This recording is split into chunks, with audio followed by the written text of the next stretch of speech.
What's up, everybody? Andrew Mahone here with Tricky Jim at Full Grip Games. We've got a league challenge for you all here today. Round one, Will Mantou against the veteran Chris Fulop. Both players need big finishes at the North American International Championships in order to shore up their invites to the World Championships. Will is playing his favorite deck in standard format, Zapdos Ultra Beasts, and he's going to start things off with a turn one Let Loose. Jirachi in the active position is going to be an ideal board state for him in order to perform that Let Loose. Apparently didn't like too much what he saw in that opening hand, is hoping to find a Lily to get an explosive start here turn one. Chris hoping to find himself a draw card. Both these players are going to be attending the North American International Championships, and I know that both these players are highly considering the decks that they have here. We see that Will was fortunate enough to find a Lily off of that opening Let Loose, and he finds himself a hand with a little bit of awkwardness going on. He can Nest Ball for sure, grab himself another benched Pokemon, but he's going to Stellar Wish. See what he gets off that Stellar Wish. I believe Will is pretty energy dry here.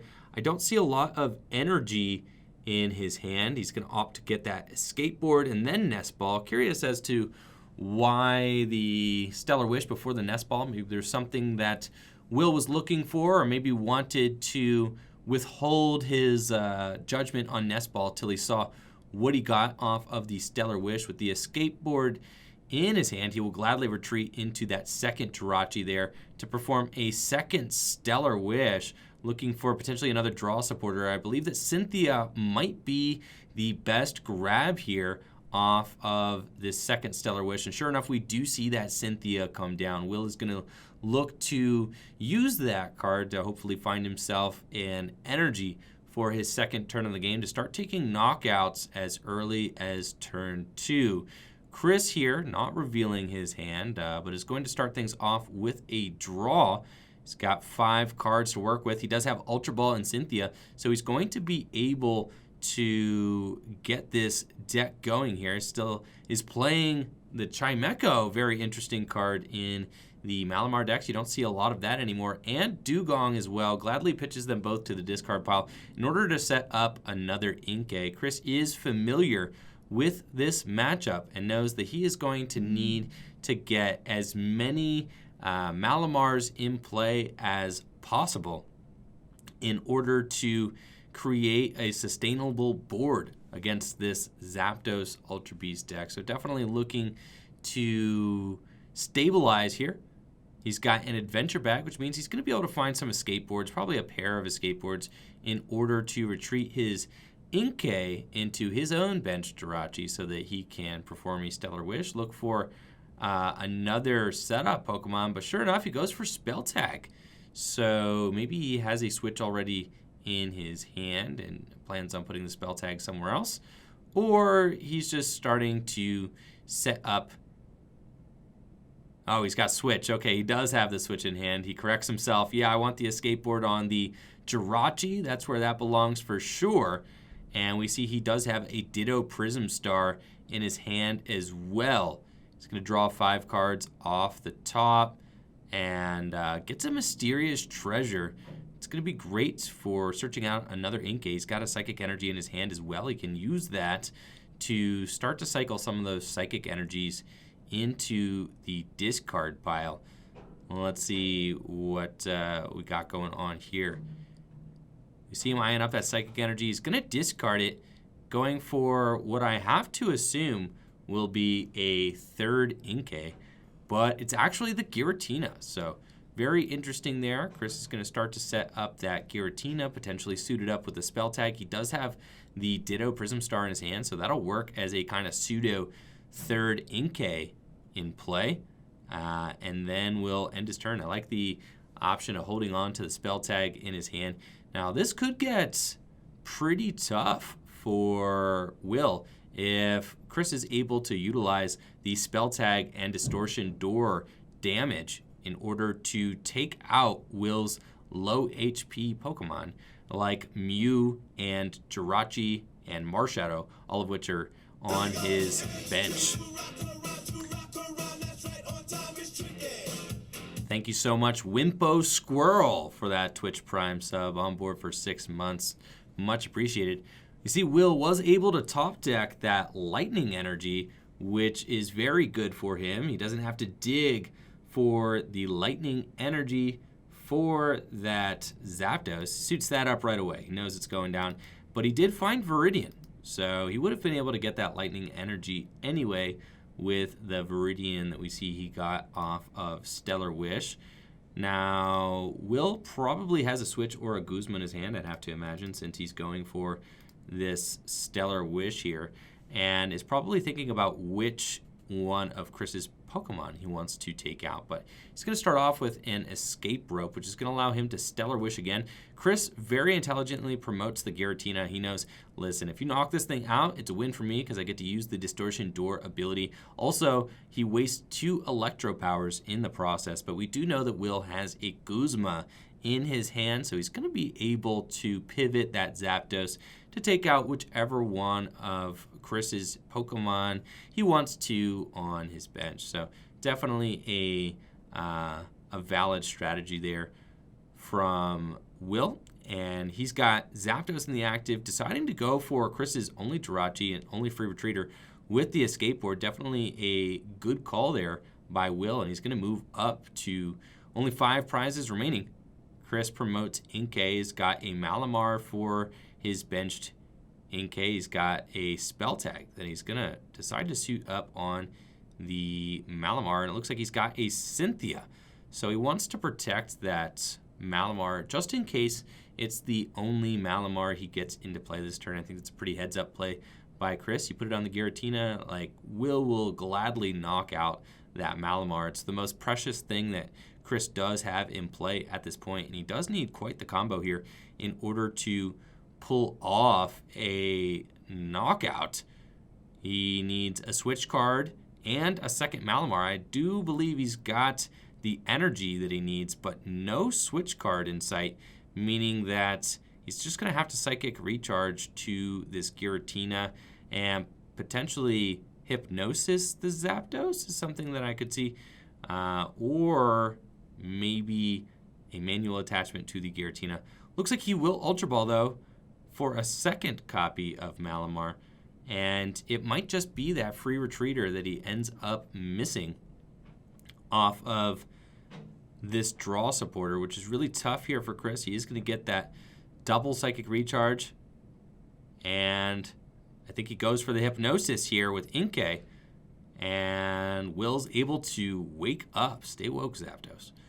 Waking up there shouldn't really matter. In order for Will to perform an attack with the Zapdos, he's pretty much going to need to play a switch card to get it back to his bench. We see that he does not actually have a switch card in his hand right now, and he does play a single copy of Psychic Energy, which is kind of interesting. He's going to Ultra Ball away Viridian and Lily, get himself maybe another attacker, either a Buzzwole or a Zapdos, but looks like he's going to grab Zapdos, and I think that is correct. He can throw that onto his bench and just kind of stabilize his board here.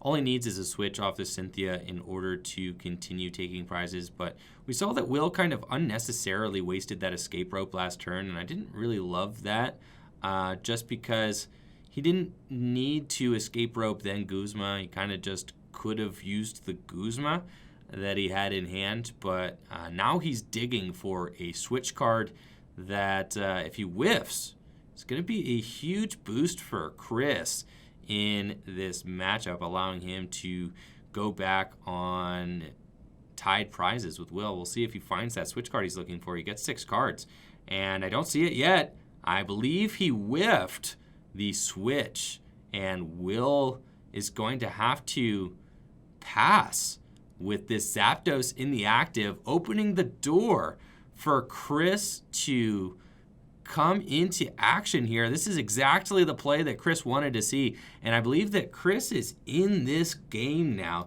That was the opportunity, the open door that Chris needed to put his foot into, and now that he has that opening, he's going to be able to rely on Giratina for the remainder of the game, using that Distortion Door ability in combination with his attack, Shadow Impact for 130 damage. It's going to be really tough for this Zapdos deck to deal with.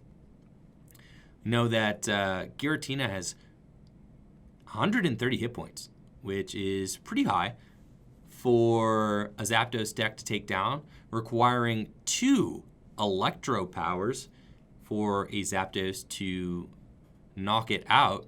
And we see that Chris is getting his second Giratina in the discard pile as well. He's going to retreat this Inkay. Will is going to need a Guzma to play around the Giratina, and we'll see where Chris opts to put that extra damage from the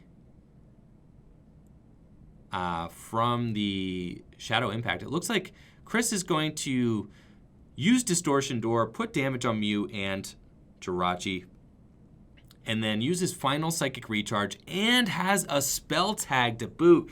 This is a phenomenal turn here from Chris, drawing absolutely everything that he wants while Will whiffing the switch for his response. Chris intelligently identifying that he wants to put that 40 damage on the Giratina, since that is the Pokemon with the Spell Tag on it. Just asking Will, please knock out this Giratina. I will gladly place 4 damage counters on that Mew and then ping it for knockout with another Distortion Door. And I have to ask myself why Will decided to put that Mew onto his bench. Maybe thinking that Chris played Ultra Necrozma, but even that, I think Ultra Necrozma places damage counters. The Mew wouldn't have stopped that either.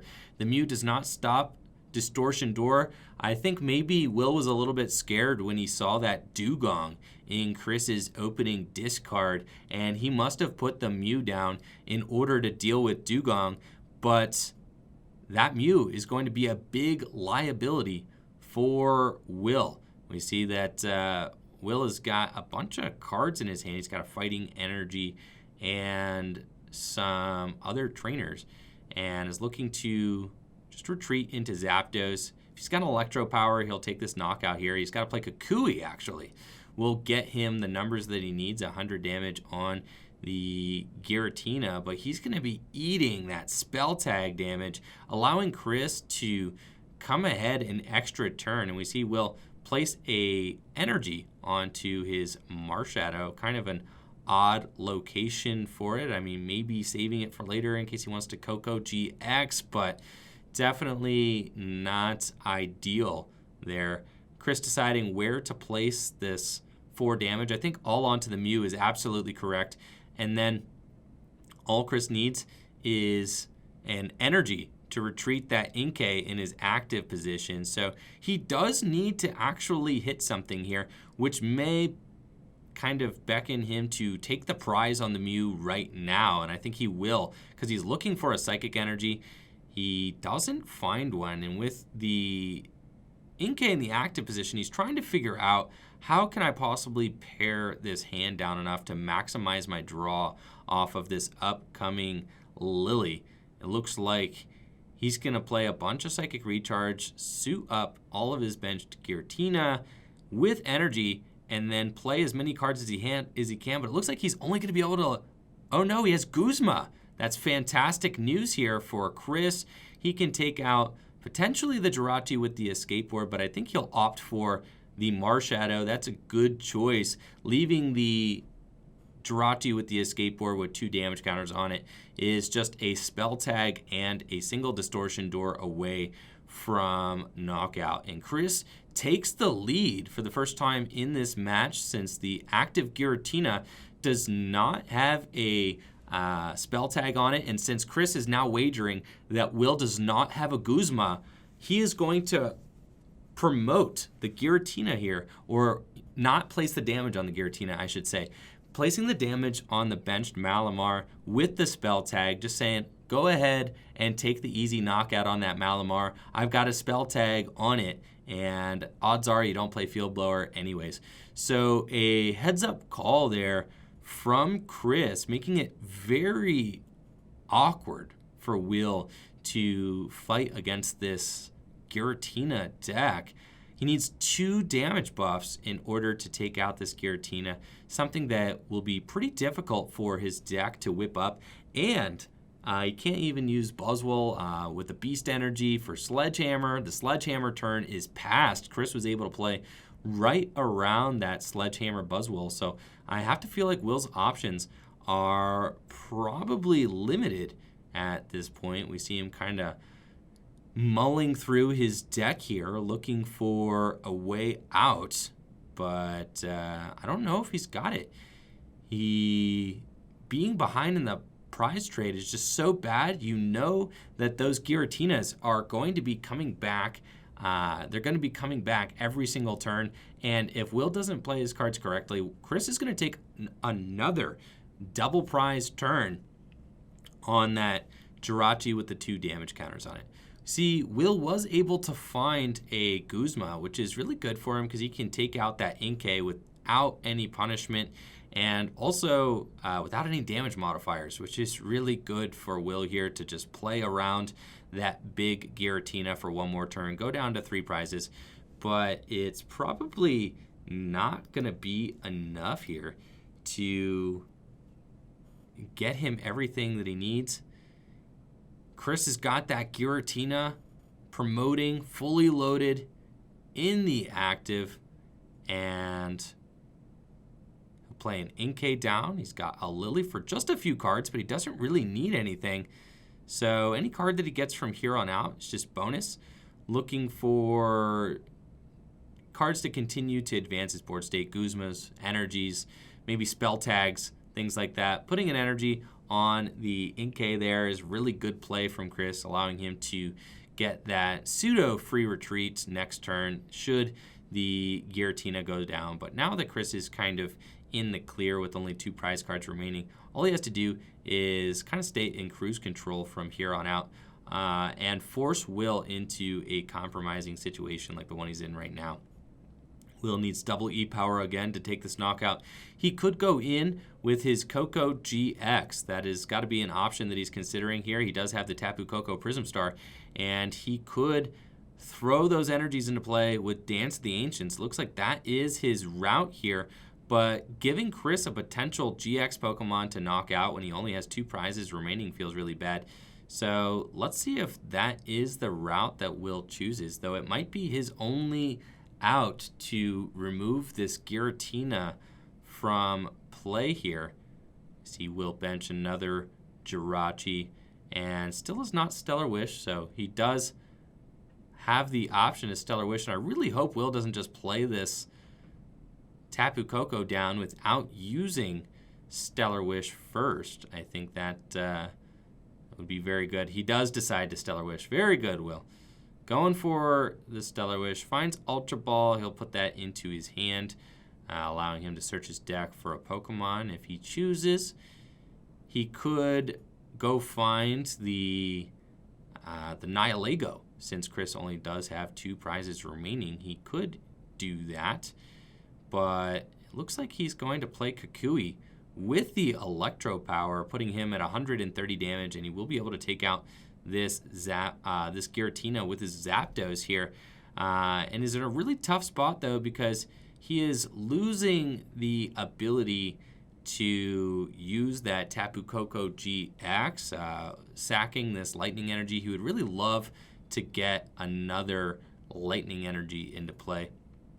We saw Will shuffle his Choice Band back into the deck as well, not opting to throw that into play. So he's going to be shuffle drawing 4, and I think a Lightning Energy would be a good draw for him off of this, though. With that Shrine of Punishment in play, it's going to be tough for Will to put a Pokemon GX down on the field. He would prefer to counter the Stadium for sure, but the devastating thing about Chris's board position is that it's already built up for the knockout. Chris has essentially got a return knockout on board already.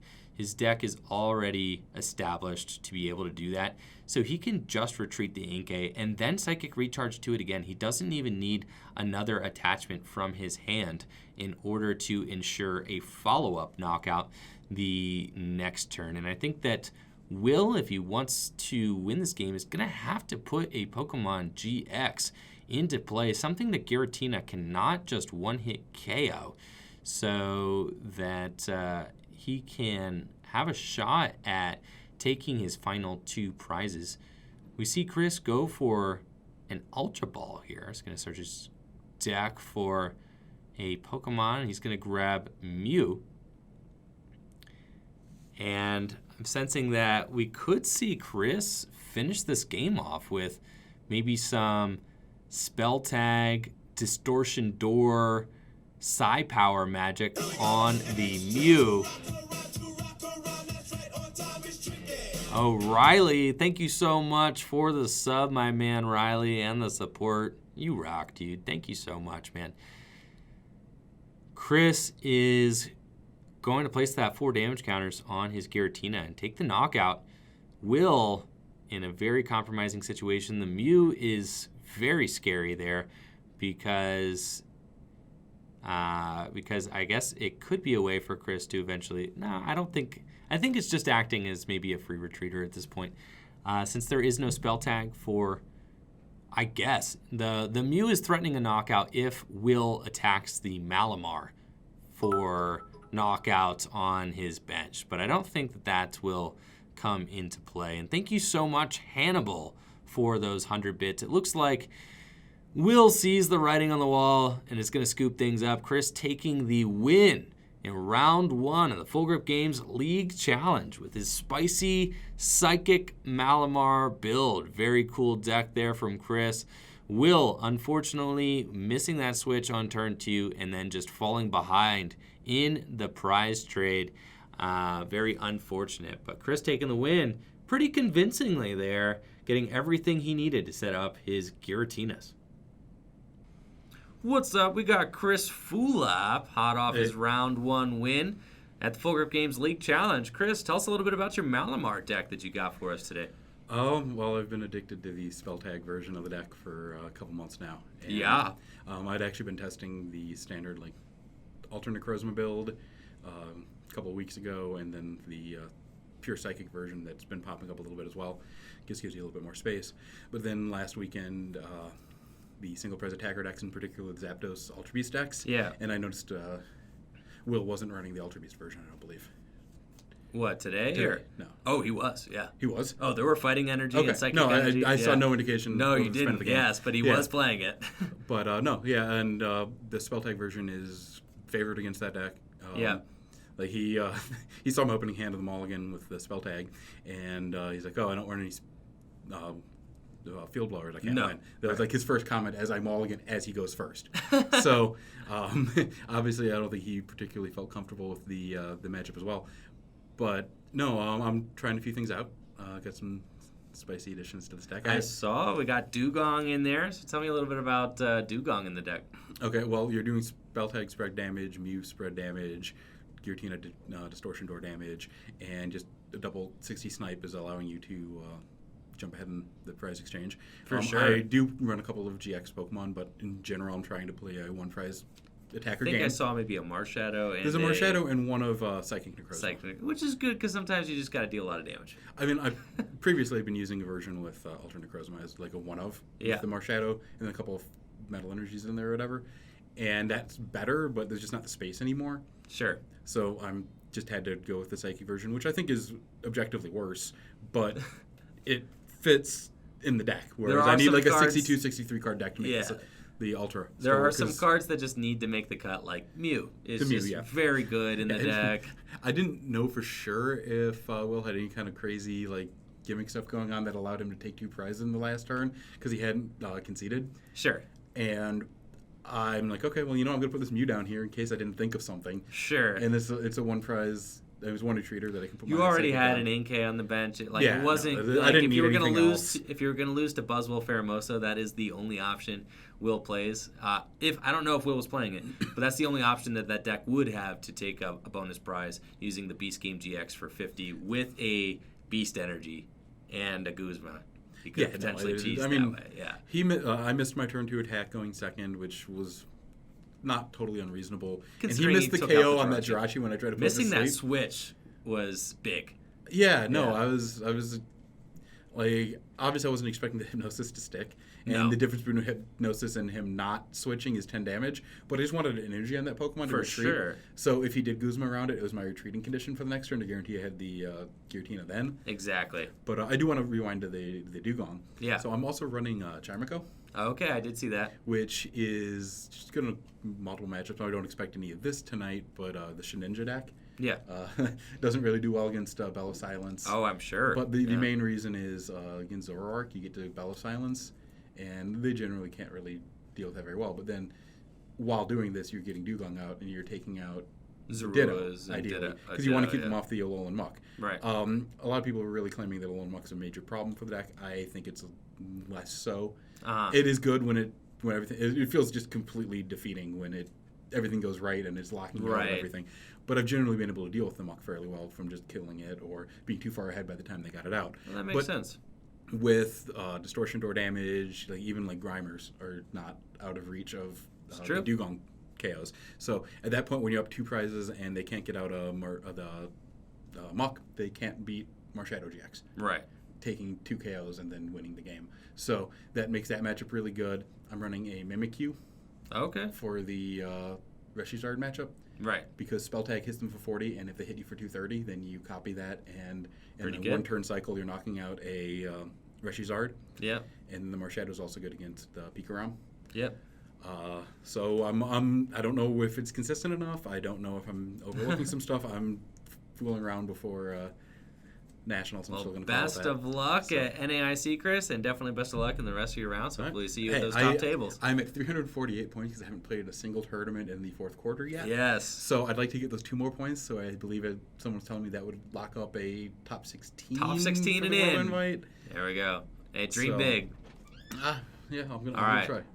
Next round, let's go. Up. Gearing up for round 2 of the Full Grip Games League Challenge. We've got Frank Persik on the right and Nick Baker on the left, both 1-0 in this 5-round league challenge. These guys are going to be showing us some Reshiram Charizard action here. I see that Frank has got a spicy build, if I do say so myself. I see some mixed herbs in those hands. So he's going to be playing a Greens Exploration version of Reshiram and Charizard, and Nick Baker playing a more turbo-oriented version of Reshiram and Charizard. Both decks featuring Eevee and Snorlax.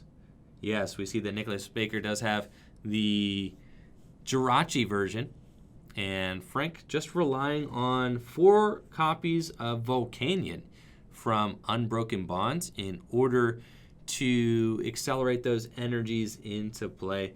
And it does look like Frank is playing 4 copies of Custom Catcher as well as 4 copies of Mixed Herb in his list, which is a pretty cool inclusion, allowing Frank to glance off damage against non-GX decks with this Reshiram and Charizard build that he has got going on over here. And I see Frank flipping that Detective Pikachu coin there, and one of them landed on his active Pokemon. Hopefully that's not a Reshiram and Charizard, because those Detective Pikachu coins are pretty weighty, if I do say so myself. So they could definitely damage a card on impact if they were to land in the right spot. But oh well, that is all just speculation. We see that Frank does have a couple copies of Pokegear 3.0 in his hand, so he's going to be able to search for a supporter there. And it's going to be Frank on the draw there on the first turn, starting immediately with the Pokegear. He finds both Greens and Welder. Looks like he's going to opt to go straight for... Oh, no, he's going to shuffle up. He's got a second Pokegear that it looks like he may end up playing. But he decides to play the... he decides to grab Greens over Welder, showing me that Frank wants a Greens. He values that Greens over the Welder. We'll see what he picks with the second one. He picks Welder with the second one. And now that he has his 2 supporters in his hands, he is going to be able to more clearly decide his route forward with this Green's Exploration. So I like this play here. He's going to select 2 trainer cards out of his deck to put into his hand. Both players here starting their optimal Pokemon. Frank starting Volcanion, Nick starting Jirachi. So we'll see if maybe Frank can get a power plant into play to potentially slow Nick down. I mean, it would stop to Dene GX, but really the power in this Jirachi Charizard deck is the Jirachis. So power plant really wouldn't do that much damage, and I'm sure that, and it looks like Frank is not going to worry too much about getting that all into play. And it looks like Nick is taking it upon himself to take a look at the discard pile and maybe clean up Frank's board a little bit there.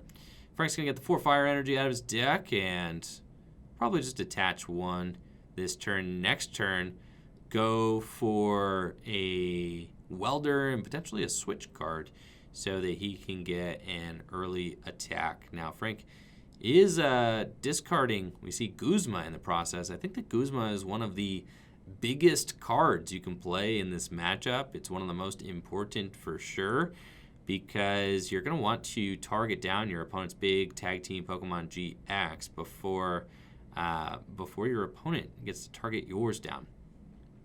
Nick starting things off with an Acro Bike and a Stellar Wish. He's got a switch in that Stellar Wish, and it looks like he also has an escape board. Hopefully Nick has a way to get a backup Pokemon here. He did discard the Snorlax, so I'm not exactly sure what his hand is looking like. He's probably not super keen on using the Eevee and Snorlax in this matchup, which makes sense. Eevee and Snorlax only does 120 damage with Dump Truck Press, and then Double Blaze GX is going to be the GX attack of choice for these players here, looking to deal 300 damage to their opponent's Reshiram and Charizard GX to take a clean 1-hit knockout. The other one is going to have to be a 2-hit KO. Nick selects the escape board here and is going to Welder? No. Fiery Flint. Okay, it looks like he's going to Fiery Flint and discard Welder. And search his deck for 4 fire energy. All right, that's what we got going on. Yes, it's a Fiery Flint. I was going to say, I hope Nick is not using Welder onto Jirachi this turn. That would be a crucial feel-bad scenario. But if I'm Nick here, I don't really mind getting a turn 1 Kiawe. If he's got the cards for it, I think Kiawe would be a great start to this match. Welder is fine as well. He could use Welder to accelerate and get a turn 1 attack on Frank's active Volcanion, but I actually don't think Nick wants to get a turn 1 attack on Frank's active Volcanion, because Double Blaze GX should pretty much just be reserved for hitting Reshiram and Charizard for 300. So I think an ideal turn 1 from Nick is going to look like Kiawe. That's just the best turn 1 he can possibly have. Frank could potentially get a Welder double custom catcher switch wombo combo next turn in order to pull up Nick's Pokemon that he's going to be accelerating to. But that is a lot to ask, so we'll see what these players are able to cook up. Nick does find Nest Ball and Kiawe, and he goes straight for the Kiawe. He knows what he wanted. If he's got access to the Reshiram and Charizard in his hand, or just a copy of Reshiram Charizard in his hand, and here he goes. He's got a turn 1 Kiawe loading up the Reshiram and Charizard with 5 energy. I have to say that Nick feels like he's in a pretty commanding position here with the bigger Charizard going into turn 2. Frank has a Welder, a Nest Ball. He's going to use the Nest Ball to search out another Pokemon out of his deck. Looks like another Volcanion coming down. Now, Frank could just go aggro on these Jirachis, Welder to the active Volcanion, and attach from hand to the benched Reshiram Charizard. I think I actually like that play the best, so we'll see if that's what Frank decides to go for. Sure enough, that's what he's got. So I do like this play from Frank, allowing his Volcanion to do some heavy lifting here. Hopefully he's got another energy to attach to his bench Reshiram Charizard, and it looks like he does. So he's going to take the first knockout, but Nick's Charizard is bigger, and that is a little bit concerning.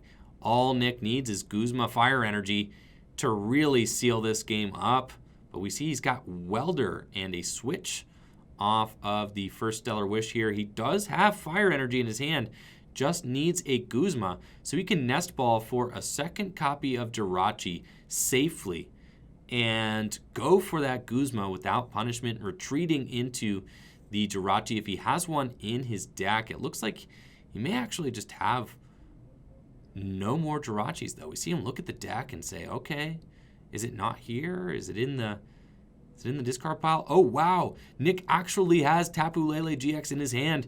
He's going to be able to use the Tapu Lele GX to guarantee himself the Guzma KO on Frank's benched Reshiram Charizard. That's pretty devastating for Frank, allowing Nick to go up 3 prizes on the second turn of the game. Nick choosing to retreat into his second Jirachi here. He's got Acro Bikes. He's got a Nest Ball. I think potentially just going for the Acro Bike feels good because you could just give your deck a little bit of dig power there. I like that grab from Nick. Sometimes this Reshiram Charizard deck can stall out a little bit, especially if you don't have access to a Fire Energy and your only draw card is Welder in the hand. So Acro Bike can just help you dig a little bit and find those key cards that you need. Looks like Nick's going to Acro Bike first, and I like that because he doesn't want to put the Tapu Lele down unless he has to, right? So he's going to ditch his Reshiram Charizard here, actually bench his Growlithe, and then go for the Guzma, and we're going to see Nick get the turn 2 Double Blaze GX on Frank's Reshiram Charizard for 300 damage, dealing a huge attack here on the second turn of the game. And there goes the Guzma. And these two Charizards duking it out here for huge numbers. Nick will flip that GX counter. We'll see him select his 3 prize cards, while Frank is left with just a Volcanion and a backup Volcanion. No energy on a Pokemon GX. Frank has got to work hard to dig himself out of this one. He's got his backup Charizard ready to go, though. So he's going to put that onto his bench. And then hopefully he has a Welder to start throwing energy onto that Reshiram Charizard. We see him getting energies out of his discard pile with Fire Crystal. He's got an attachment for turn, but also a Welder. So, it looks like they are clarifying. Okay, Frank is not attaching for turn. He's going to Welder both of those. So that's fair. And then he does have the attachment for turn here. So Frank's going to Welder the 2 Fire Energies into play, attach for turn from his hand, and then hit the Reshiram Charizard in the active for 110 damage with High Heat Blast. So that puts Nick on the play. Nick has got to take 3 prizes to finish this game off. And if he has a Guzma this turn, he's going to be immensely favored. But if not, he's going to have to figure out a way to forge a path forward. He knows that Frank has got the return knockout this turn. Nick has to accelerate some energy into play somehow. And I like this switch here from Nick. That's really good. Finding the Jirachi in the active position there. Gets to use Stellar Wish to get some more cards to his hand. I'm starting to wish that Nick maybe had not pitched that second Reshiram Charizard to the discard pile, and having to rely on just maybe Tapu Lele and Growlithe to take these final knockouts could be a little precarious. Frank, I have to imagine, does not anticipate putting any more Pokemon into play other than the ones that he's got right now. It's just going to be purely Reshiram and these 2 Volcanions, meaning that the 2 Volcanions are really just buffers for Frank. I mean, they're not going to allow Nick to get any closer towards his win condition. I think Nick would be in a good spot to probably use Let Loose this turn, seeing that Frank's hand is huge, and especially since he does have multiple copies of the mixed herb in his hand, would really hate to see that, Nick would really hate to see that happen for sure. Looks like Nick is going all in digging for this Guzma, and he finds it on this second Stellar Wish. So Nick can pretty confidently go in and Guzma up the Reshiram Charizard on Frank's bench. And with this incoming Let Loose, it's going to be really tough for Frank to respond from this. This is the perfect turn for Nick here. Absolutely everything he wanted to see. He gets the manual attachment to the Growlithe. Now he is in a great spot to finish this game off with the Arcanine once, if this Reshiram Charizard goes down, which we have to imagine that it will. And limiting Frank's hand to just 4 cards means that he's going to have a maybe less chance of being able to heal off some of this damage. But that being said, Double Blaze or Flare Strike is going to be dealing 230 damage this turn, which is just massive. 230 damage is more than can really conceivably be healed with Mixed Herb, which does heal 90 damage when 2 of them are played. With double Mixed Herbs, Frank could theoretically heal 180 damage, which would still put him in one-hit KO range if Nick were to Flare Strike again. But I don't think that Nick's going to be cooking up another Flare Strike here. So theoretically, a double Mixed Herbs play from Frank would be nuts. That would pretty much sure up the game for Frank if he could pull that off. I do see 1 Mixed Herb in his hand. I think he might be just 1 short from being able to pull that combo off, because if he found a Greens Exploration here, he could theoretically Greens for 2 Mixed Herbs, use the 1 Mixed Herb in his hand, and then if he had a second one in his hand, he would heal 180 damage and take this knockout, which would put him in a pretty decent spot. But it looks like he's got Acerola, which he's going to be pressured into using.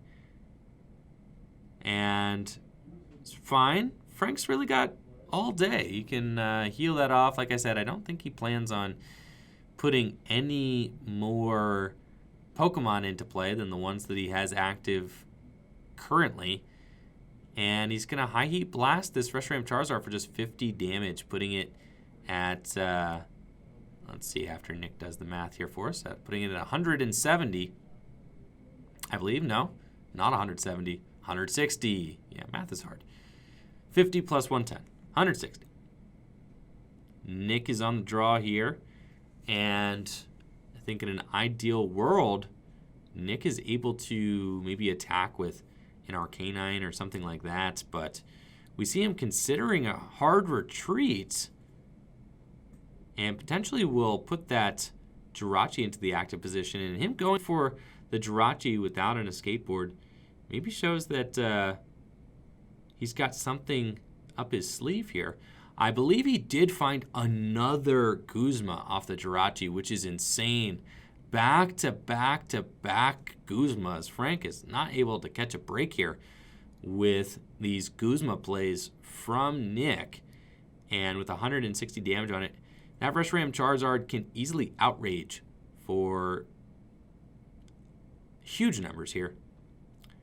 Nick going for the Guzma, correctly promoting his Jirachi with the escape board, getting to use that second Stellar Wish and going for the second escape board here. And with 160 damage, he's going to be using Outrage for 190. Putting that Reshiram and Charizard in a pretty compromising spot. Looks like Nick might also be considering a second route here Oh, but he's passing. I think... What happened here? Nick used the Guzma. He retreated. He used the Guzma. Oh, and he grabbed switch. Nick forgot because he forgot that he manually retreated the Charizard. Oh my gosh. No, I was thinking that, yeah, Nick made a clutch play by Guzmaing up the Jirachi. That's just like a point of habit. But no, he might have just given Frank the game here. This is really tough for Nick because he wasted his, I think, what potentially could be his final Guzma. Bringing up Frank's Reshiram Charizard and then not hitting into it. This is disastrous for Nick.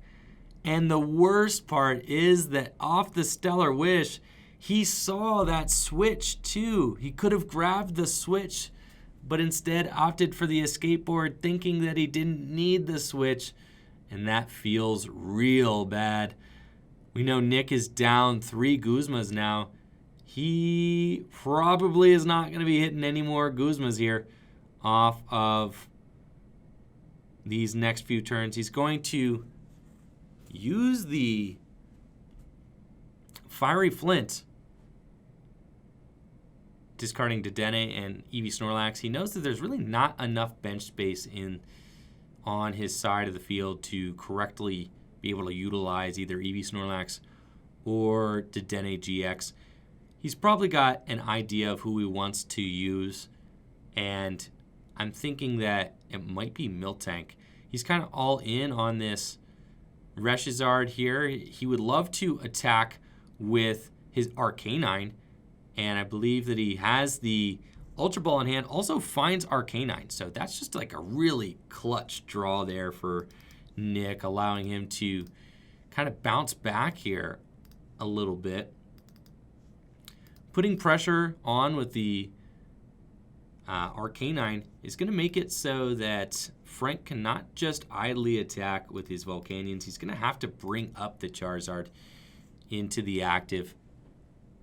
But the worst part is that Nick, without a Guzma left in deck, I think this list only plays 3 Guzma, is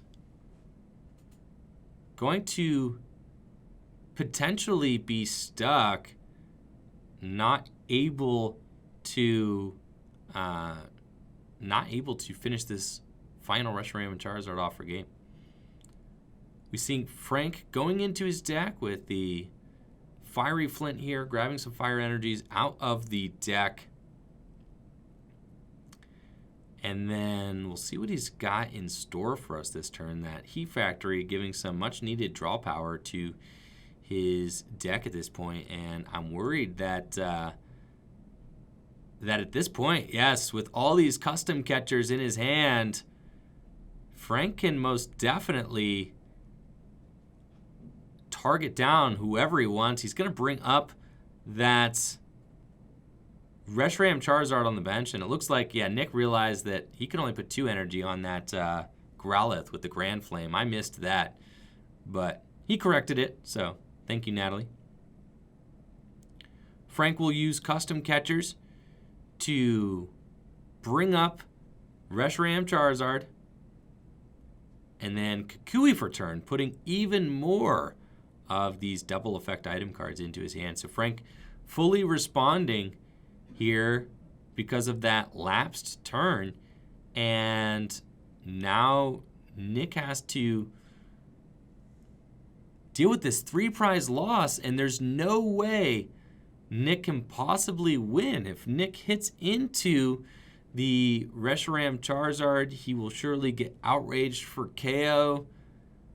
With Frank only having 1 prize left, he is definitely poised to steal this game. Nick had it in his clutches, but now Frank's hand is just full of mixed herbs, full of good cards that he needs.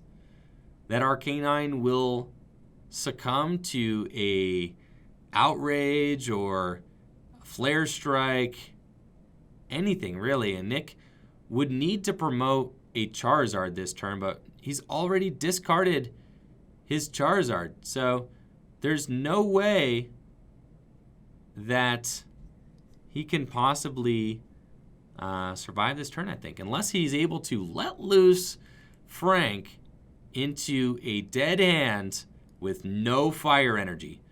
That is Nick's only hope. So he's going to go for it and see what he can do with this 4 cards. Frank only needs a fire energy to win. It looks like Nick is going to be promoting Tapu Lele and going for an energy drive here. That is a tough spot. And Frank does find Pokegear, Fire Crystal. He's already moving the fire energy to the front of the discard pile. He is not worried about any Poker Face. He's showing him the cards, and Frank has got it. He has got the Flare Strike 4 game on the Tapu Lele GX. Nick scooping up his cards after the whiffed attack. That one turn feels really bad, but Frank emerging victorious. Slow and steady wins the race after Nick's very aggressive start in that Reshiram Charizard mirror. Got Frank Persik here, hot off his round 2 win at the Full Grip Games League Challenge. How you doing, Frank? Living the dream, man. Just living the dream. Yeah? Oh, yes. What you been up to lately, man? Applying to graduate school. Okay. Gotta get those apps in. And then Very nice. hanging out, getting ready for NAIC, testing a lot of stuff. You were at Origins. I was at Origins. How did that go for you? I did good in the cups, yes. Yes. I won a cup and top 8'd it with Gardevoir, Sylveon, GX, and tag team and expanded.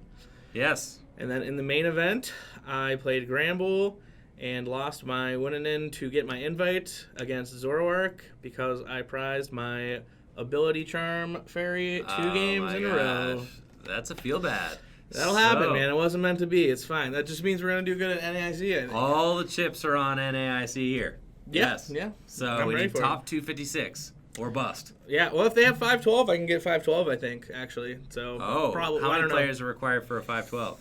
16, I think. 1,600. 1,600. Okay, so potentially we'll see where the cap is there. So we got Reshiram and Charizard today, featuring mixed herbs. Yes, the herbs were cool. That did well in Yonkoping. Okay.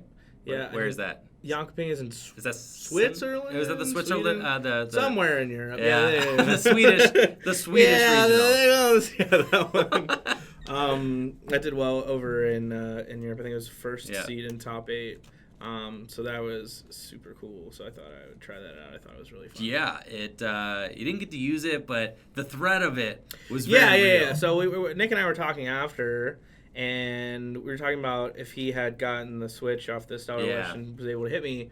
Did I have like a response? And I had my hand was like herbs, green, and then like the heat factory for draw and stuff like that. So hopefully, I was talking like if you did the quad herb turn, dude, 180 damage was going to be very relevant. Yeah, because the Arcanine can only do 190. Yeah. So that would have been the dream, but very cool stuff there. Do you think that you generally prefer the Greens Charizard over the Ability Charizard then? Yeah, I think the healing in this format is just really good. I think it is. The best things in the format right now are like hand disruption, tool disruption, healing are like the best things you can have in your deck. So So like the ability one has double let loose, which is really good, but then like this one's got a lot of healing, which is really good. Yeah, it plays Judge as well. So I played Judge and I played a lot of healing. And there's a field blower in the deck, so it's got the big 3 things I was looking for, so I thought it was nice. Most excellent. Well, good luck at NISC, Frank, and good luck in the rest of your rounds, man. Yeah. Take it easy. Yep. Getting ready for round 3 at the Full Grip Games League Challenge. We've got Jesse Parker on the left versus Brady Bottner on the right. And just like last round, we've got a mirror match in store for you all here. Brady Bottner are going to be playing Pikachu and Zekrom Tag Team GX featuring order pads. And Jesse has got his very own take on a PikaRom list featuring Electrode from Team Up. That Electrode from Team Up is going to allow him to move his energies anywhere he wants upon evolution. And sure enough, he starts with the Voltorb, which is an unlikely hero. I believe that it does have an ability that can give it free retreat. I'm going to head on over to PokemonCards.com and see if... Oh, no. Brady. Say it ain't so, Brady. Oh, Brady's just got an attached pass. This is not good. This is not good at all. Brady has got nothing in that hand, which is ironic because Brady and I have been bantering the last couple days about how many supporters you need in this deck. And he's been telling me that he can just cut a Cynthia because he doesn't need that many draw supporters. And I've been telling him, no, Brady, no. Don't cut the Cynthia. You're going to have a bad time. Brady's like, no, you don't need it. Sure enough, here you are, Brady, for the whole world to see. Dead drawing on stream. Unfortunate. It does happen to the best of us. Everybody dead draws. But you can't cut supporters. Feels bad, man. Jesse, on the other hand, starting off with electromagnetic radar and is going to be able to get off to the races here with an explosive day-to-day change start. We're going to get to see Jesse drawing a lot of cards on this first turn. Let me get that Electrode onto the screen so we can go ahead and show off what Jesse might be planning with that Voltorb. It's going to day-to-day change. Oh no, the Electrode actually hits the discard pile. So unfortunate. I'm not going to lie, I have definitely thought about this Electrode myself as well, though I just kind of thought that maybe energy switches were just more consistent, but Electro Shaker, undoubtedly an incredible ability if you're able to pull it off. When you play this Pokemon from your hand to evolve one of your Pokemon during your turn, you may move any number of lightning energy from your Pokemon to other Pokemon in any way you like. So a great option there to pull off surprise Tag Bolt GXs out of nowhere. And then the Voltorb that Jesse has in the active has an ability, Floating Electrons. If this Pokemon has any energy attached to it, it has no retreat cost, which is interesting because it's like you don't really want to put an energy on it in the first place. But and then it's also given free retreat with Zeraora. So there's a bunch of reasons why it doesn't really matter. But you still pick the one with the ability just in case. So he's got the Voltorb with the retreat. He's got an Ultra Ball in his hand. We'll see what Jesse opts to go for here. He's got a Lightning Energy attaching to his Pikachu and Zekrom Tag Team GX, all while Brady just has to sit and watch and hope that Jesse doesn't just donk him. Turn one, Jesse does have Dance of the Ancients with his Tapu Koko Prism Star here, and then an Ultra Ball in his hand. He could Ultra Ball the whole hand down and go for a Let Loose, but he doesn't actually want to reset Brady's hand. Brady's got a benched Pokemon. And really does not want to put this, does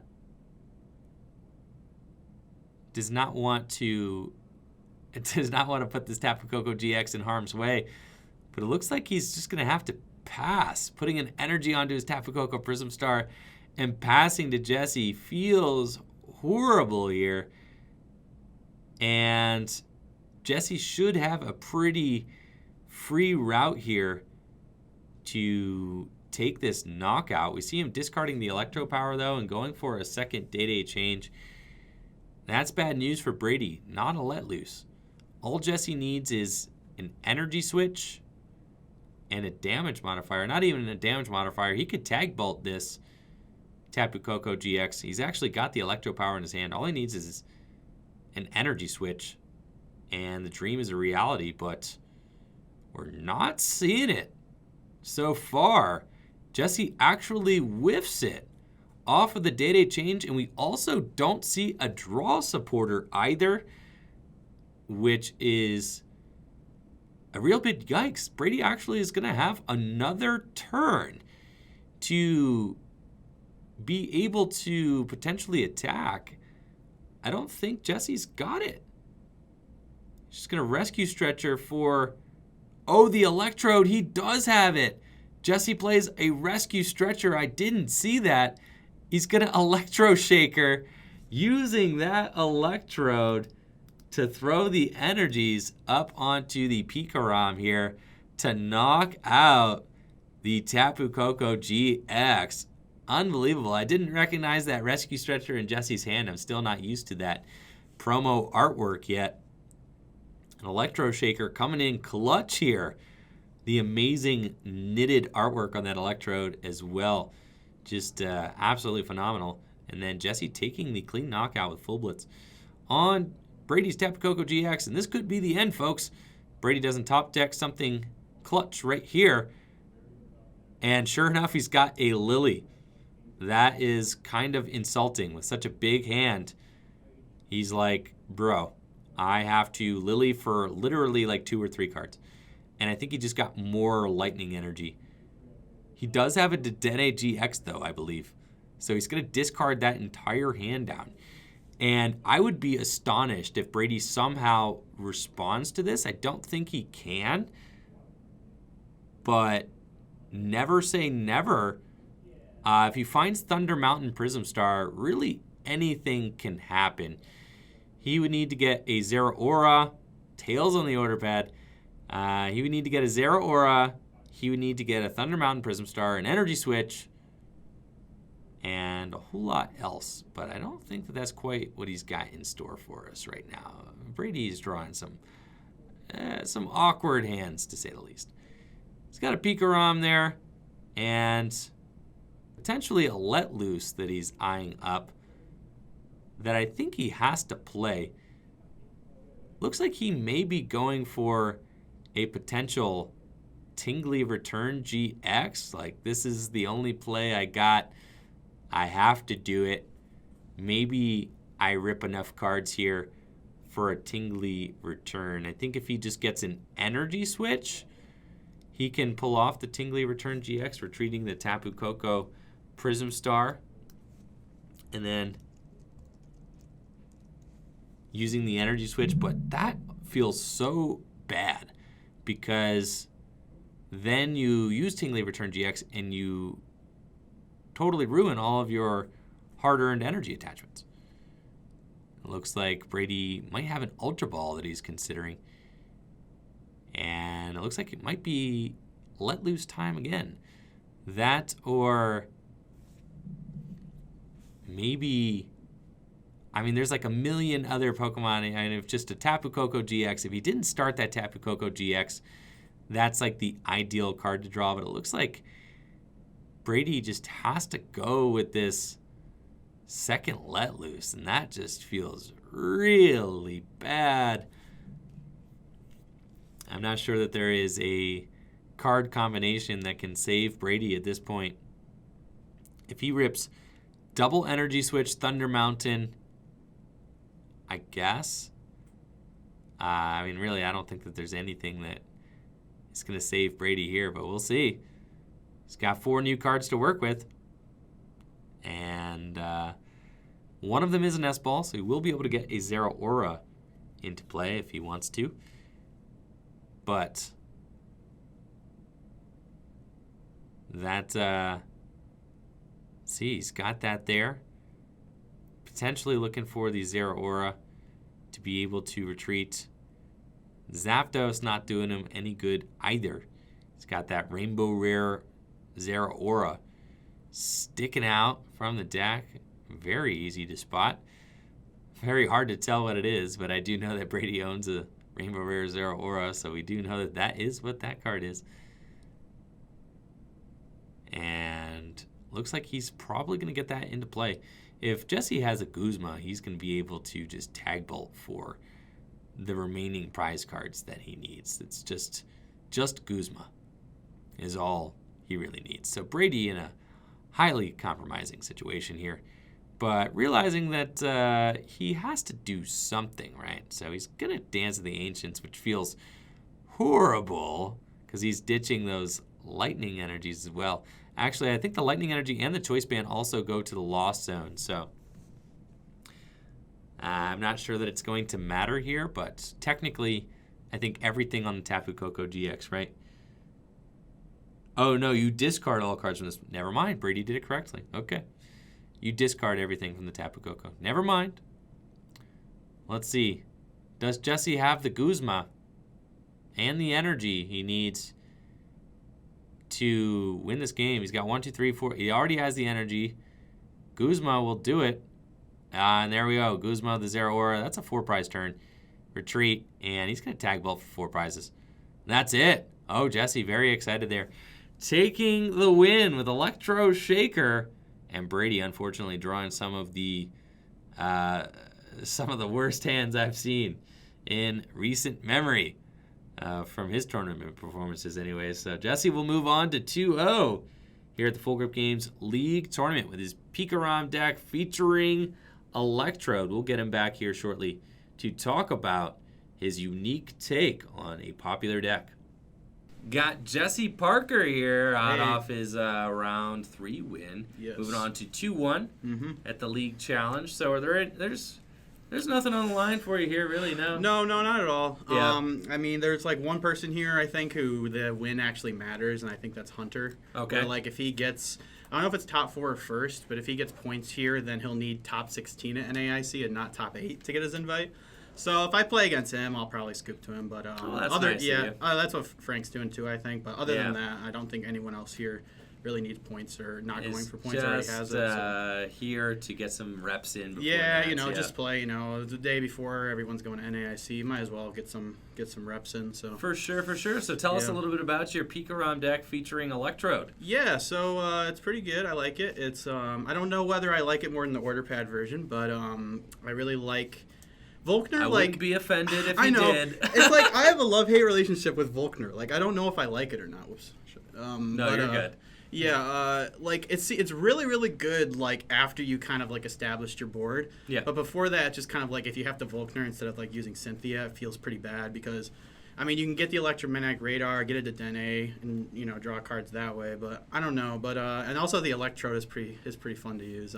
For sure. Oh man, it's been useful every game. It's been so good. But I don't know if I actually like it for this weekend. But like for example, game 1, I was playing against Green's Reshiram, and I had no PikaRom, but I had like 3 energies on a Zeraora. I had 1 energy on like a Dedenne, and I had Thunder Mountain in play, and he couldn't remove the Thunder Mountain. Sure. So it passed to me. I needed 2 more prizes. He was trying to force me to knock out his Reshiram, but I had you just attach energy, Nest Ball for PikaRom, Electro Shaker, all 5 energy onto PikaRom, and then Guzma up his Volcanion and just tag with both Volcanions. That's crazy. Yeah, it just out of nowhere, like it's crazy. Right. It lets you do things like that. It's also just like a way to like search out energy switch. So like if you can't, like that game, I couldn't find any energy switch. Yeah.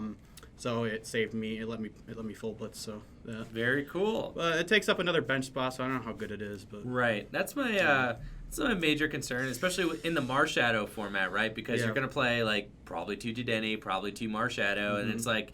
You barely got room for your attackers, really. Yeah, you kind of have that issue, but like at the same time, like it lets it so like if you have a Voltorb on the bench and you only have like 1 bench spot after something gets knocked out, you can just search your deck for that 1 Pokemon and then Electro Shaker and like reposition all your energy, so it doesn't really matter where your energy is as long as you get it on the field. But I don't know how good it is, but. So, I don't know. Good stuff, That's cool. Jesse. It's fun. Yeah, for sure. Thank you so much for showing us your unique spice, and definitely good luck heading into NAIC, and Thank you. Hoping the best for you. I'm sure your testing will pay off. So. Oh, yeah. Hopefully. We've got Hunter Butler and Vince Hardy joining us for the 4th round of the Full Grip Games League Challenge. It looks like Vince might have a Silvally GX deck. This looks like it could be the infamous Lazy River special. Hunter Butler, I believe, showed me before the tournament that he's going to be playing a Giratina Malamar deck with a bunch of tech attackers. Got Gengar, Mimikyu, Tag Team GX, a Necrozma GX, and a Sigilyph GX as well. Some cards that we don't typically see in Malamar builds. He's got the whole crew in his Psychic deck, so should be an interesting matchup for sure. Vince's Lapras Silvally deck is going to want to play against some typical meta fare. Really wants to see fighting weak decks. Really wants to see fire decks that are weak to water, since fire and water weakness and fighting weakness are the two weaknesses that the Silvally deck really sets out to hit. But unfortunately for Vince, the Psychic deck here, not really something that the Silvally Toolbox deck has taken into account.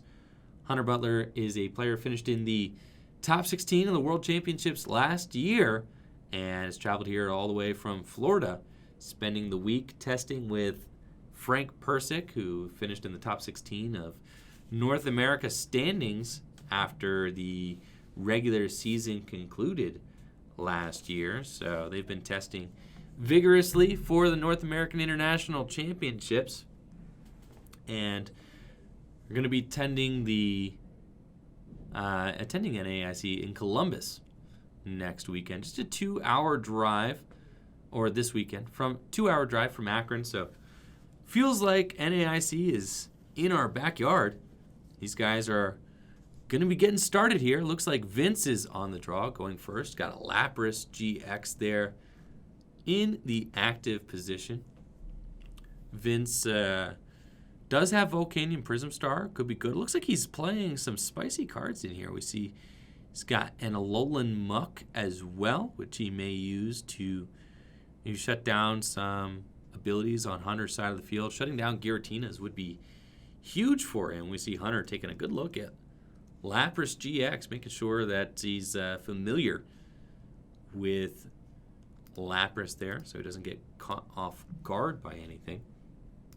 Lapras GX is a card that saw some play early on in the Sun and Moon formats, but then fell off by the wayside as the power of these Tag Team GX Pokemon increased, but it's made its way back into the echelon here. It's made its way back into the competitive catalog because of its water typing and ability to one-hit KO the popular Reshiram and Charizard Tag Team GX. We see Vince going in with the Viridian Forest. Is going to discard a water energy and get another water energy from the deck into his hand. And then looks like he's eyeing up an Ultra Ball as well. He has an Acro Bike remaining in his hand, but I think I'd like to see him go for a big supporter here. Looks like he's grabbing Tapu Lele GX. So he is going to be able to get a big Lily start here. And I think the other card in his hand is maybe an Acro Bike and a Silvally GX. So pretty explosive start here from Vince. Really seeing all the cards that he would like to see on the first turn of the game. A solid beginning to the match. I think he's going to burn that Acro Bike, see if he can get a playable card, and you gotta hate that. Double Guzma off of the Acro Bike, forced to discard one, and then he's going to Lily for 6. If he could find a water energy, that would be good. He's going to be able to attach one to probably his active Lapras. That, or, I mean, you could go the benched Ditto. Hunter's going to get things started here with a Viridian of his own, pitching a Psychic Energy to the discard pile and searching his deck for another Psychic Energy. And that's going to allow him to get some Psychic Recharge action going here as early as the second turn of the game. Hunter starts powering up his Necrozma GX that he plays and actually has nothing else. So that's going to be a big pass here from Hunter. And Vince, even though is fighting uphill battle against this, what seems to be a bad matchup for him. Sure enough, the dead draws can be terrifying here. And Vince looking like he's going to get set up just fine.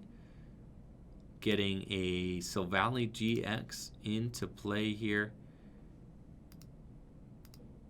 And we're going to go ahead and pull up Silvally GX on the overhead. So we can check that bad boy out. We got Silvally in play. Vince going to Cynthia. Shuffle draw 6 cards. If he finds a triple acceleration energy, he's going to be able to turbo drive, accelerating more energy from his deck to his benched Lapras, and knock out the Inkay. If Vince can knock out the Inkay this turn, that would be huge for him. He's got Dedenne GX and triple acceleration energy. It's going to be a surefire knockout on the Inkay for Vince this turn. The Silvally GX's Gyro Unit ability, giving the Lapras in the active free retreat since it is a basic Pokemon.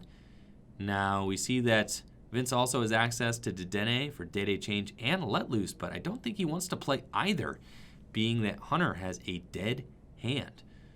So we can see that he is eyeing up the Turbo Drive play and is going to knock out Hunter's only Inkay. And sure enough, Hunter top decks a Mysterious Treasure. So he's going to be able to play this game if he gets a consistency Pokemon with this Mysterious Treasure. And thank you so much, Lil Will 93, for the sub 7-month streak. Thank you so much, Will.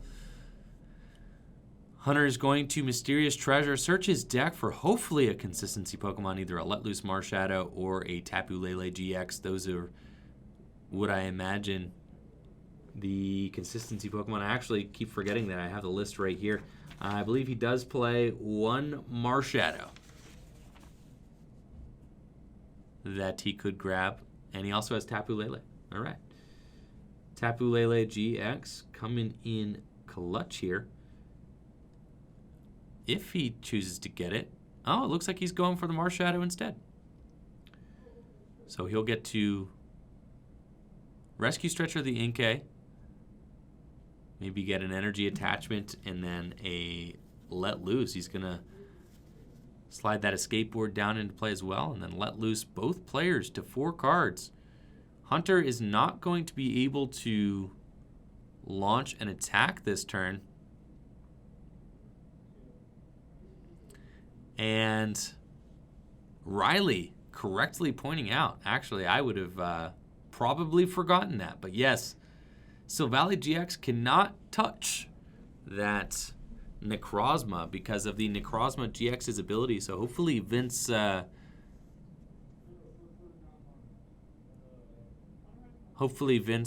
recognize that. That is an often forgotten about ability on the Necrozma GX. So good call there, Riley. Yes. The Necrozma GX invincible against colorless Pokemon, but Vince could maybe pivot to the Lapras and use the Lapras effectively, especially if he's able to find a Guzma this turn. If he could Guzma up maybe the Inkay on the bench and take that out with his Lapras, that'd be a really good play here from Vince. We see Hunter is able to find a Cynthia off of his Let Loose and is going to shuffle draw to 6 now. Getting things going here with his deck just in time as well. A few more turns and he would have surely been out of contention for this match, but finding everything he needs to jumpstart this Malamar deck just before things get out of hand. That Light's End ability on the Necrozma GX, prevent all damage done to this Pokemon by attacks from colorless Pokemon. And then if we head on over and read Fighting Memory. Fighting Memory does not replace the type. It says the Silvally GX this card is attached to is a fighting Pokemon. So I think it is a colorless and a fighting Pokemon, not one or the other. And since Fighting Memory does not say that it is no longer a colorless Pokemon, it is just both. which is really interesting. And Hunter is going to switch into his Marshadow and give Vince a big old pass here, which is giving Vince an opportunity to actually take a prize card if he's able to draw into a triple acceleration energy. He could very well just attack with the Silvally again, and it looks like Vince is going to Viridian, maybe search his deck for another energy. I know he's got an Aqua Patch in his hand, though, so he may just fail. And then I think his draw supportive return is a Lily, which would be more powerful of a draw option if Vince had less cards in his hand. So he may have to... Oh, no, he does not have a Lily. He has nothing. That is not good for Vince, because he's got no way to get this Silvally GX out of the active position. So things could start to go south here very quick for Vince. He has got a suboptimal hand for sure. And a Silvally GX in the active position with 2 retreat. No way to get itself out. So even though Vince was able to take the quick lead in this matchup, we see that Hunter is quickly gaining ground. And it looks like Vince eyeing up that water energy in his discard pile. He's already used his Aqua Patch. He can attach once per turn, but then the rest of his hand is not helping him any. Hunter's only got 2 cards in hand, one of which I think is a draw supporter. And thank you so much, T. Wood, for the 100 bits. Rock and roll, dude. Appreciate it. Thank you. Hunter's got that psychic energy out of his deck with the Viridian Forest and evolves into 2 Malamars. He actually has nothing else in his hand, but does have a knockout on Vince's active Silvally with the Necrozma GX, taking 2 prize cards and really putting the pressure on. Vince has to respond with Lapras this turn. It's really his only option. Now, he could go for the Ice Beam GX with Lapras. Definitely an option. Sure enough, Vince gets the top deck triple acceleration energy. Turn 2 late. I think I want to see Vince go for the Ice Beam GX. Really want to see that Ice Beam come into play. We know that Hunter only has a 2-card hand, and wagering that one of those 2 cards is not a switch, I think, is a pretty good bet for Vince to make, and would allow him to skip back into contention for this match if the wager goes his way. I think he's got to do it. He sees the play, goes for the GX attack, and now it's up to whether or not Hunter has the switch. He's got an Acro Bike into Lily. He's going to be able to draw some cards here. We discarded the Lily. I didn't see what he actually kept. Might have been 2 Lilies. But eyeing up his play here, seeing what he's got. The Necrozma, the active, paralyzed and not able to attack or retreat.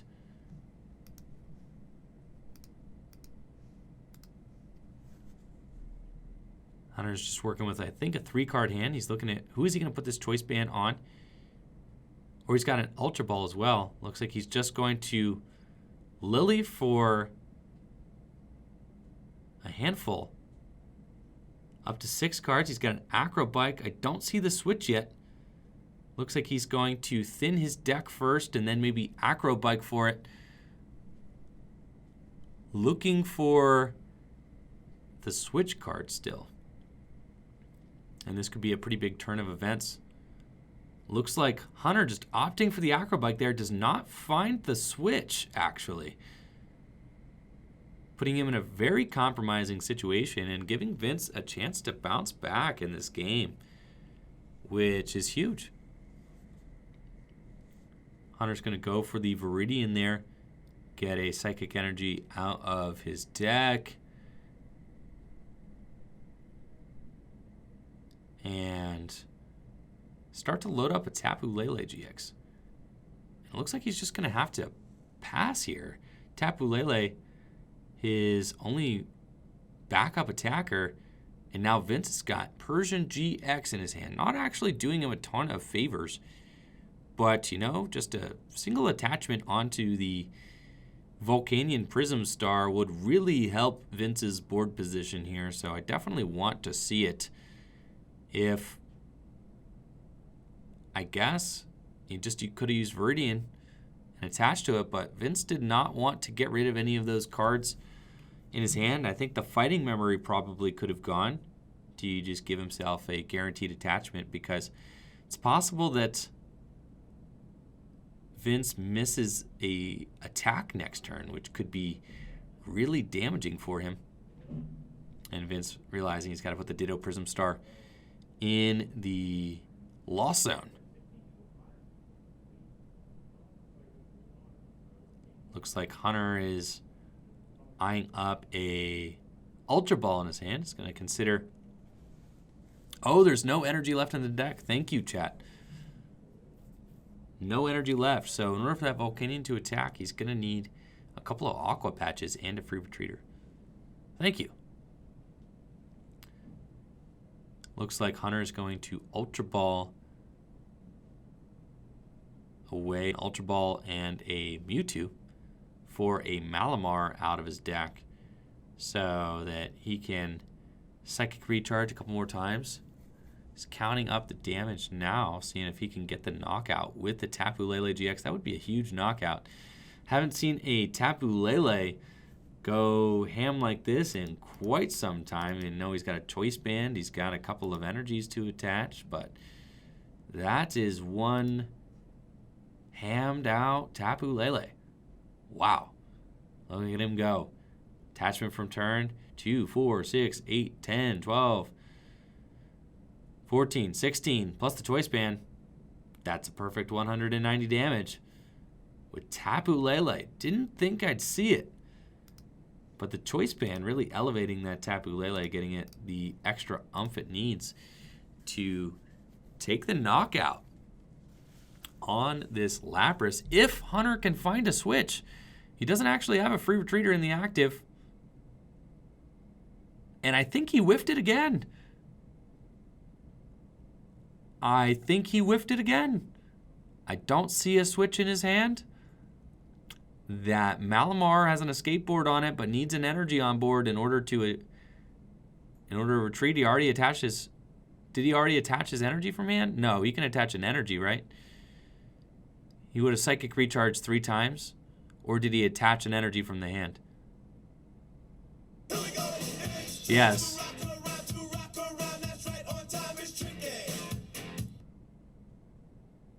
Hunter already attached from hand, did he not? I think that Malamar is stuck. Vince telling him he already attached from hand. I think the ball is back in Vince's court. And he has to pass. Wow! Hunter trying to retreat the Malamar without the energy he needs. Already committed the energy. Thank you so much, Runner Dude, for the sub 5-month streak. You rock, my man. Thank you so much for the support. And Vince back on the play here. Still cooking in this matchup that seemed highly unfavorable. But a couple of things have gone his way, and this Lapras is really doing some things out here. It's going the distance. Now, Vince does have another energy in his hand, but it is a little bit of a precarious situation because he doesn't have any other real way to get that energy onto the Volcanion unless he hits an Aqua Patch. So he does have an Ultra Ball, though. That's big because he could either go for a Dedenne GX, he could go for a backup attacker. There's a bunch of different things he can do here with that. I mean, he could get a Silvally GX. He does have to tread carefully, though, because if he gets Silvally GX and goes for the attack, the Silvally GX can definitely get KO'd by that Tapu Lele. And the Tapu Lele kind of needs to go down, or at least needs to get poked, right? I'm not sure that Vince has any way in his deck to be able to one-hit KO the Tapu Lele, so an attack with Volcanion Prism Star this turn would be phenomenal. If he can soften up the Tapu Lele with Volcanion Prism Star's Sauna Blast, then a fully loaded Lapras GX would be able to take it out. And it looks like he's trying to decide, do I go for Let Loose and try to hit Aqua Patch Guzma or Aqua Patch Silvally, or do I use Dedenne GX and get rid of these 2 triple acceleration energies in my hand to dig for the Aqua Patch? And it looks like he's got to choose it. Really tough call here from Vince. I feel the pain having to dig for the attack with Volcanion here. He has to get the Aqua Patch, actually not committing energy. I thought for sure he would commit the water energy to the... he's got Kukui in the deck. That's really interesting. I thought for sure he'd commit the water energy to the Volcanion, but instead sends it to the discard pile. It looks like he is eyeing up a Nest Ball here, so he's going to be able to search his deck for a basic Pokemon and put it onto his bench. And let's see, how many... What is he going for here? Was he going for a Guzma? He's got 2 Aqua Patches in the deck, and I think only 1 triple acceleration energy left. I feel like getting a Meowth feels correct. Yes. If you could somehow get Persian out, it can utilize that triple acceleration energy in your deck very well.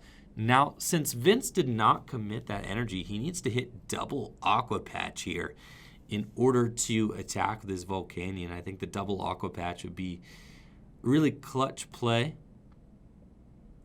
and allow him to attack with that Volcanion. But I am concerned that he's only got 1 triple acceleration energy left in the deck, which is really tough. I mean, he's running really low on resources at this point, and he gets none. He's looking at the hand like this is not it at all, which is really, really tough. So at this point, he has to retreat into something. He can't just leave the Lapras out. And he needs that Lapras to survive the turn in order to have a chance in the game. I can't see if Hunter has a Guzma. He does have a Guzma in his hand. So Hunter is taking out this Lapras almost no matter what this next turn. And Vince is going to be out of a way to win this game. I don't think the only way he can potentially respond is with a Persian GX KO on the Tapu Lele, but then he's not going to have the juice left in his deck to knock out enough Pokemon to win the game. So I think he's just going to be out of luck here. And I'd hate to see this. Oh, a hard retreat on the Lapras. It does technically preserve the Lapras. But at that point, can Vince even win? He's so low on energy that I'm concerned that he cannot win the game. We see Tapu Lele just going ham, taking out the Dedenne GX with no energy on it. It's got enough energy on board. And Hunter suiting up his benched Malamar with a Psychic Energy so that it can retreat for free, should it need to, with the help of a Skateboard. And Hunter going down to 2 prizes remaining. Vince needs to respond to this Malamar right now. Now, it is possible if he could have promoted anything except for that Lapras, and he would have been able to go maybe double Aqua Patch and Kukui. If he got double Aqua Patch and Kukui, he would have been able to deal 180 damage to that Lele. But leaving that Lele another turn to attack, you see that Hunter has got a gigantic hand. It's really tough. He can get the Persian, so we know that he does have Ultra Ball. He's going to be able to get Persian, but at this point, loading up the Volcanion to poke the Lele just feels really, really tough. Vince in a very hard place here with his resources.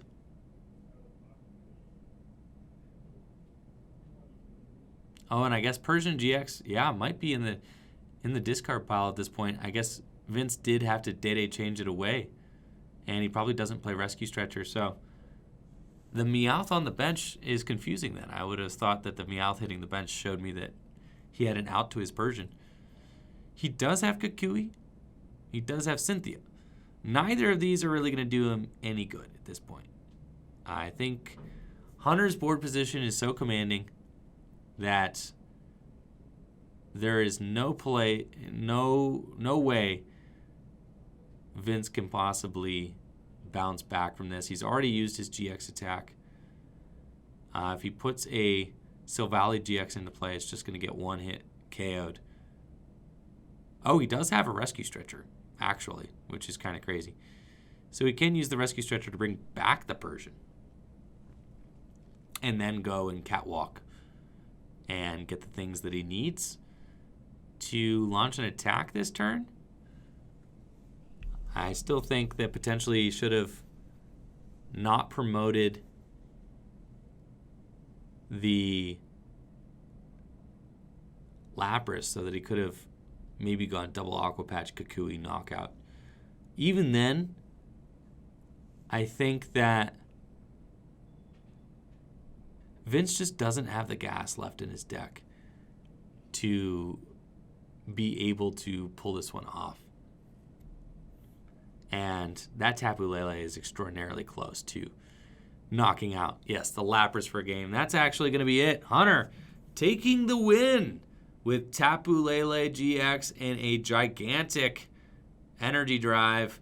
Vince prizing his final Aqua Patch and his second Silvally there. Hunter able to march his way back even after a misturn of attacking. Really tight game there. Back and forth action in the fourth round of the Full Grip Games League Challenge. All right, we got Hunter here. Unfortunately, we got to keep it brief because round 5 is up. But Hunter, tell us a little bit about your Psychic Malamar deck. So this is what I'm testing for NIC. I have a Mewtwo, Pressure Mewtwo for the Weezing matchup. So they basically can't hit your bench, and they're only hitting you for 40, so you can one-shot 3 Weezings. And I have a Sigilyph GX for the Charizard, Reshiram tag team, and the PikaRom. Yeah, good against those tag teams, yeah. Yep, absolutely. And basically you can go one-shot, and then they can't touch you. So, well, they can, but they're going to take a bunch of damage. Right. So it's one prize. I wanted to fit spell tags. Didn't happen, unfortunately, because of the misplay. I definitely didn't take the game quicker than I should have. But we're going to remember to attach energy and then do Psychic good. Recharge. You get all the rust off this week for definitely. NAIC this weekend. You'll have everything all firing off, ready to go. But anyways, pleasure to have you up here, Hunter, from Florida, right? Yep, Florida. Excellent stuff, man. Good luck at NAIC next week, and good luck in your final round. Appreciate it. Welcome to the 5th and final round of the Full Grip Games League Challenge. We've got Nick Hunter on the left versus Chris Fulop on the right. Chris is going to be showing us that Giratina Malamar spell tag deck that he is currently 4-0 with at this league challenge. And Nick Hunter playing his own version of Pika Pads in this final round. Nick is 3-1. Looking for a top 4 finish here if he can beat Chris Fulop in this final round, 5-round league challenge. So pretty well attended as well. It looks like Nick Hunter is playing a copy of Field Blower, which is going to be very clutch in this match. And Chris is playing that Mew from Unbroken Bonds that we know about, which prevents the snipe damage to his bench. It looks like Chris is getting a stellar start, exactly the way he wants to start this game off, with Jirachi in the active position and 2 Inkay on the bench. He's going to get things going here with a Viridian Forest, and it looks like he is discarding Psychic Energy to get Psychic Energy out of his deck, and will suit up the Jirachi with an Escape Board and use that Stellar Wish ability. Looking for a Mysterious Treasure, probably. Just get himself another Inkay in play. That can't hurt.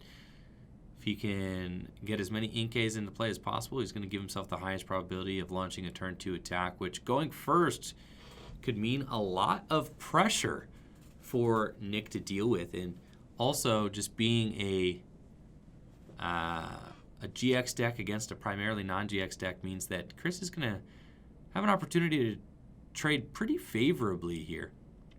But Nick finds that Zapdos, so he is going to be able to go in and get himself a quick attack with Zapdos if he wants to. He's starting off using Chris's Viridian right away. And actually, interesting to note, Nick looks like he's playing a Pikapads list very similar to the list that I've been playing on stream, except has just cut the 4th order pad for that Max Potion that I used to play in the deck. So Max Potion could be huge in this matchup as well.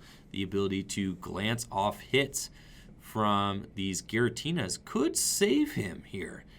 So that is very good. However, and unfortunately, it looks like he started his Max Potion in his opening hand. So not so good that he started it.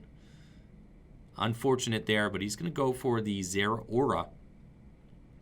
He's got the Zapdos that he can put onto his bench, and then I believe he has a big Lily here in store for us. Unfortunately, he also started his Field Blower, which means that he is probably going to have to get rid of this Field Blower early, something that we hate to see against a Spell Tag deck. Chris doesn't even have one Spell Tag in play yet. And so we got the Zapdos. We've got a Lily for 6. It looks like Nick wants to hang on to that Field Blower, and for good reason. He knows that Chris is playing Spell Tags. Now, Nick does have an energy to attach. That's good.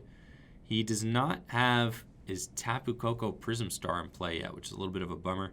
He could get a turn 1 attack with Tapu Koko GX if he did. But it looks like it might be an attach to Dedenne and let loose kind of situation. It looks like he's eyeing up Electromagnetic Radar. Considering getting rid of the Tapu Koko GX definitely feels bad to do. But so he decides to keep it. I like that play. Keeping the Tapu Lele, or keeping the Tapu Koko, is very good. And we see Nick also opting to play 2 copies of Electromagnetic Radar. Really good card in the deck. And only playing 2 copies of Cynthia. So cutting a Cynthia for an Electromagnetic Radar, allowing him to get some extra search outs in there. And it looks like he's just getting the single PikaRom off of his Electromagnetic. Not really anything else that he needs. Saving another bench spot for maybe a potential draw Pokemon or something like that. And Nick will attach the Lightning Energy. Go for the Let Loose, I have to imagine here. Hoping to find an energy switch off of this Let Loose here, which would be huge for him, allowing him to get the turn 1 attack. But looks like Chris is pretty prepared to get a turn 2 attack with Giratina, which would mean that Nick would lose that lightning energy. And Nick is already down 3 lightning energy in his discard pile. I haven't seen Tapu Koko Prism Star either, so I'm not sure if it's prized, but if he is able to find Tapu Koko Prism Star off of this, then he could use that to accelerate energy onto his Zapdos. And sure enough, he has an order pad, and that's a Tails. Really big hurt there for Nick, and he doesn't really have too much else going on in that hand, so he's just going to have to retreat into Marshadow and pass it to Chris, who is poised and ready to take control of this game with the Giratina on his bench, Jirachi in the active position unscathed. Nick is sitting there without too much going on. He can only hope to get an energy next turn so that maybe he can attack with his Zapdos, maybe use Chris's Viridian. Chris going to start things off with a Stellar Wish here. Look in the top 5 cards of his deck and selecting a trainer card that he finds there for his hand. And he's got an adventure bag. He opts to go for the adventure bag. And I suspect that we're going to see some spell tags come into play here for Chris pretty quickly. Opts for Choice Band and Spell Tag. The Choice Band is really good because it's going to allow Chris to take some one-hit KOs on things like Dene GX. If Chris has got a Guzma in that hand and a Malamar, he could launch an attack, knock out to Dene GX this turn. Looks like Chris has a Lily at his disposal and is considering which cards he maybe wants to Viridian away. He's going to equip the Giratina there on the bench with a Choice Band and consider his path forward. I think he's probably going to end up using Lily, it looks like. He's got Marshadow in his hand, but he doesn't really need it. I think if I'm Chris here, you can actually afford to discard the Marshadow. You don't need to keep it because Giratina alone is enough to win this matchup. The Marshadow is more just like a win more card, and with that Marshadow in his hand, he's saying, you know what, if you even come near me with that PikaRom, I'm going to get this Marshadow up and rolling and take a big one-hit KO for 3 prizes. Chris does have another Mysterious Treasure, so he's going to be able to get that Malamar he needs into play to Psychic Recharge and load some energy on his bench Giratina so he can get that turn 2 Shadow Impact for knockout on Nick's lone Marshadow. And Chris showing the strength of this Malamar deck. Giratina suited up with a Choice Band. Both Malamars with spell tags ready to punish any sort of aggression from Nick's side of the field. And Nick has to choose what to do with his energy this turn. Ultimately, just feels really bad if he wants to attack with Zapdos. He's only dealing 110 damage, so not enough. He does have an energy switch. That's also not relevant right now, unless he wants to Tingly Return, which would be pretty horrendous right now, I'd have to say. I don't think that there's a world where that feels good, but it might just be all that Nick has, and he has to use the Viridian to discard his Jolteon GX. Feels really tough here. And get himself a lightning energy. He might just be looking at that Tingly Return like, you know what? Sometimes when nature calls, you have to Tingly Return GX with that to Dene. I don't know that I've ever won a game where I used Tingly to Return GX. Maybe once or twice Not often. Usually if you're tingly returning, you're losing. So Nick says, no, I'm not going to tingly return. I'm going to hit that Giratina for 110. And energy switch to my PikaRom. So 110 damage onto the Giratina, which is not super relevant. It actually is tough. I mean, eventually, I guess the Giratina will run out of Pokemon to put damage on, but Nick discarding the Jolteon means that he's not even going to be able to maybe snipe this Giratina at some point later in the game. I think just hoarding the energy is probably better than wasting it with a Zapdos.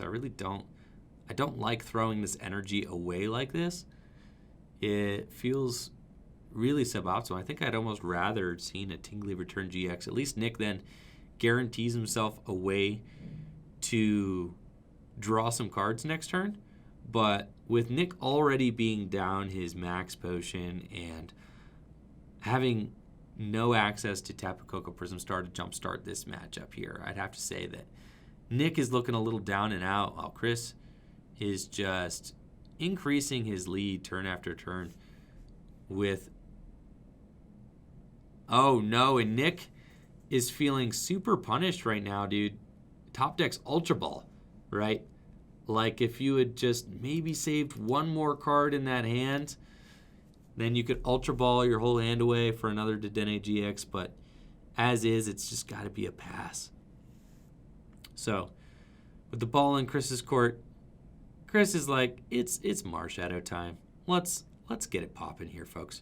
He's going to retreat into the Jirachi, projecting that he's already got the switch that he needs in his hand in order to get all three energy onto that Marshadow.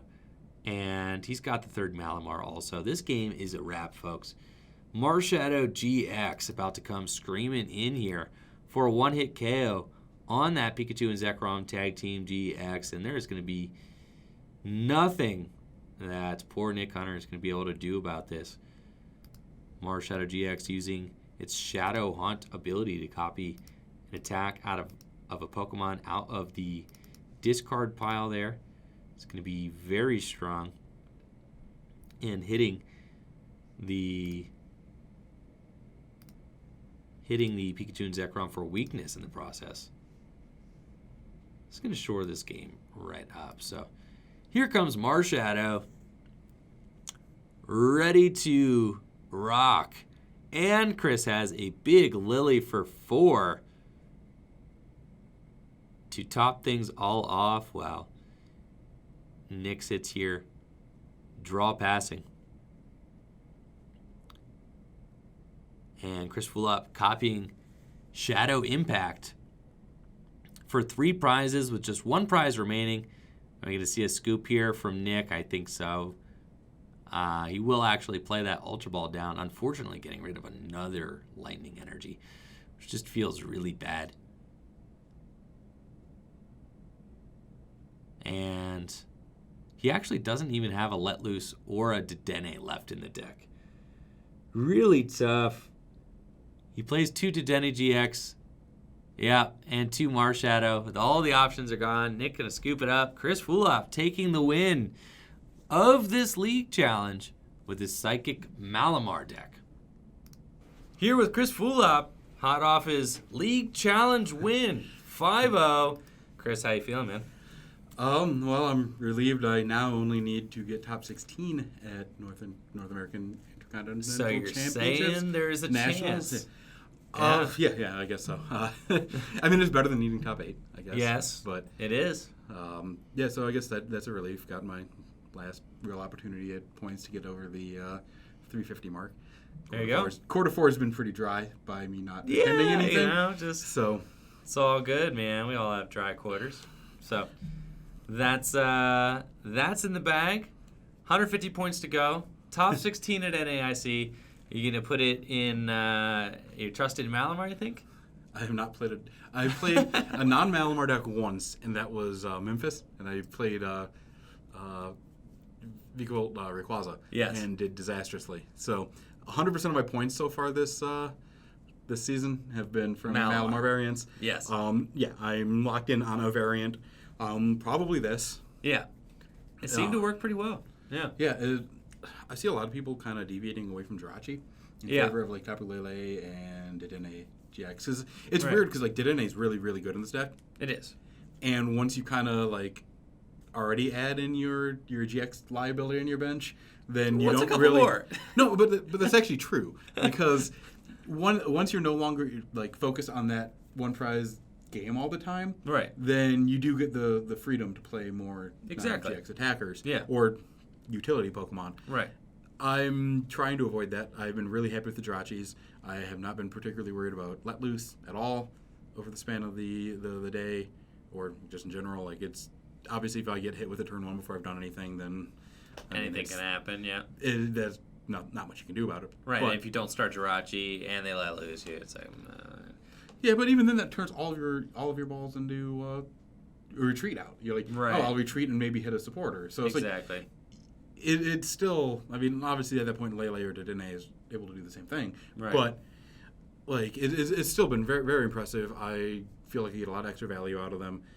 At 2, I'm considering them up to 3. Yeah. Because one of the problems I have is people knock them out. Like, Yes. A lot of players have, Knockout let loose.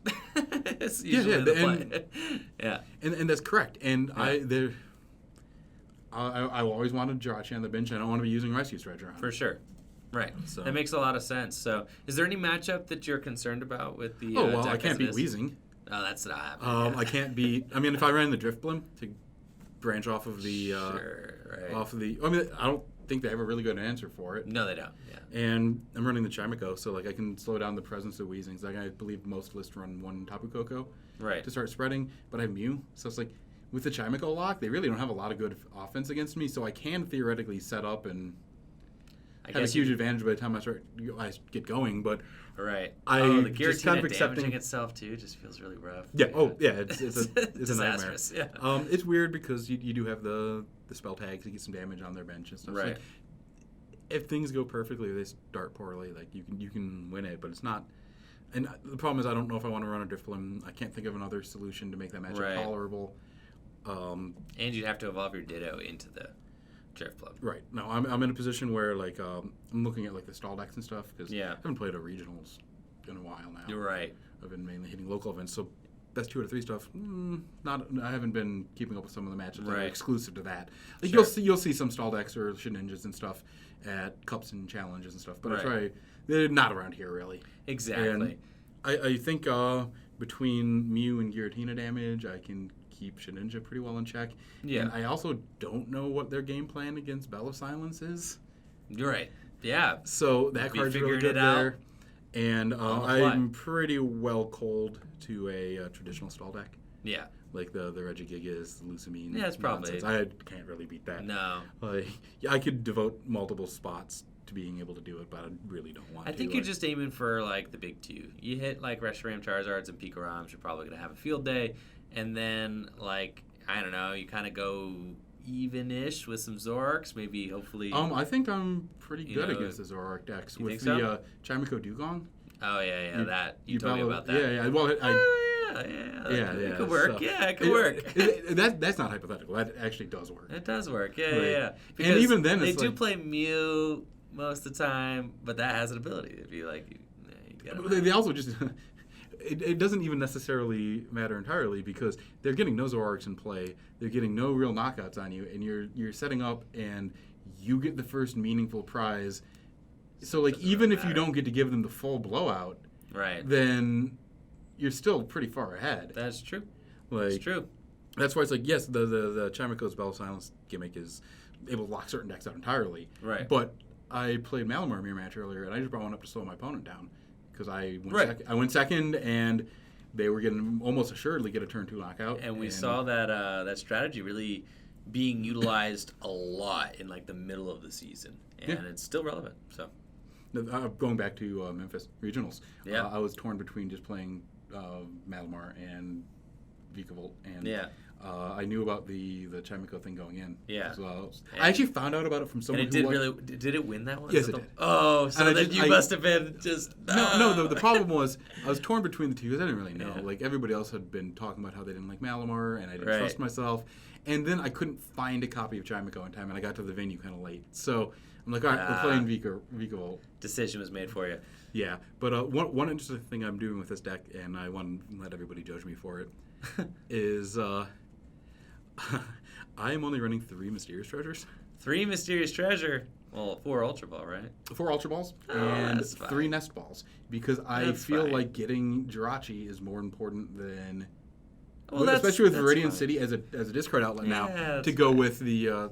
I've been more interested in getting the Ditto and the Jirachis out than I have been with... Well, that's plenty of search out. Yeah, I mean, That's I'm still at plenty, 10, and like Yeah. traditionally it seems to be like a 4 treasure for Ultra Ball, 2 Nest Balls. split. Right. And this has been for even in quarter 3, I was doing that split. Yeah, I think that's fair. I mean, people have even moved to doing that in their Blacephalon decks too. So like, that's pretty well. They've actually just been cutting Mysterious Treasures and not replacing it with anything. So like, Yeah, at least you're adding something. I hope Blacephalon sees play.